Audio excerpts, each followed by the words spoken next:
You know, I always think about this image of somebody hanging and being persecuted and where they lived at, which is underneath the freeway. And the freeway was where I sleep at. And you have these two overpass. You got one going one direction and the other going the other direction when you're getting ready to go on the freeway overpass. And so I thought it would be like this guy who just being persecuted for being homeless, being poor.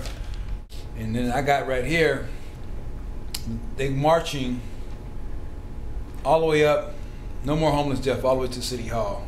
And it's like what they're getting ready to do now is go to City Hall because of Castro Street or this park. They didn't want no homeless people there. It's just so sad that you can't, people, all they got their stuff on their back and they just being persecuted or being to the point that they can't go anywhere without having all their stuff. People say, well, we don't want you here with all this stuff. And it's like, man, this is all I got. This is what I own. This is, you know, and I can't come here because of that. So you've been, it's this endless cycle, you know, and people now protesting against that in City Hall, I guess today, you know, they're going down there now, just talking about, they're having a hearing on the fact about this park. The Occupy, I call this the birth of the Occupy movement. People at the same time is beat and torn and battered here in the United States, and I got the flag to kind of represent that. You know, it's just all the pain and struggling. And, you know, instead of looking all shiny and new and all that stuff, it's just like people just been ripped apart, torn apart, messed over from the banks, and you know, and this all these high-end corporations is not really caring about nobody. So that's what's happening. I didn't do an upside down flag, but I was thinking about doing an upside down flag, but I didn't know what the upside down flag mean, and I was wondering about that.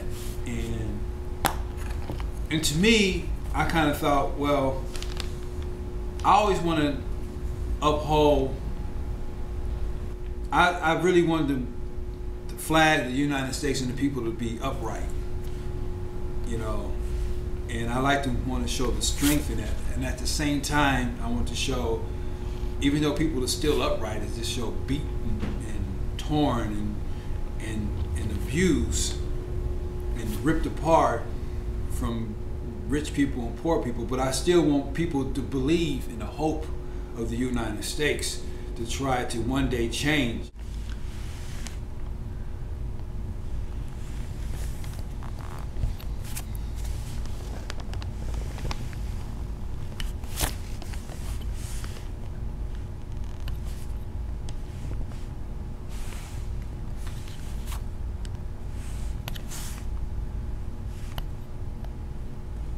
Like Miles Davis, okay, I'm gonna start with Miles. Miles, I feel it though, he's very serious. He got this look in his eyes that like very piercing, very serious about what's about to happen. And I feel that'd be the perfect look for the Occupy, and which is right here. And then these statues, which is one, it's a fertility guide. And the fertility guide, to me, means like birth. You know, our new beginning, you know, and that's when I decided to do this woman who's at the center of everything, like, and I call it the birth of the Occupy movement, which is she have on her belly, which is the peace sign, which is on her stomach, symbolizing peace, and at the same time, the enlightenment of the whole movement. As one, and I created this like this angel, like the wings of the protection, and then also I got these lions. This means the same thing. It's to give it strength. It's almost like slaves that's broke the chains, or people that's in prison that's breaking the chain of what's going on. And that's why I have these two images of these guys have this chain and it's broken. You know, it's like, you know, no more. You know, no more of injustice.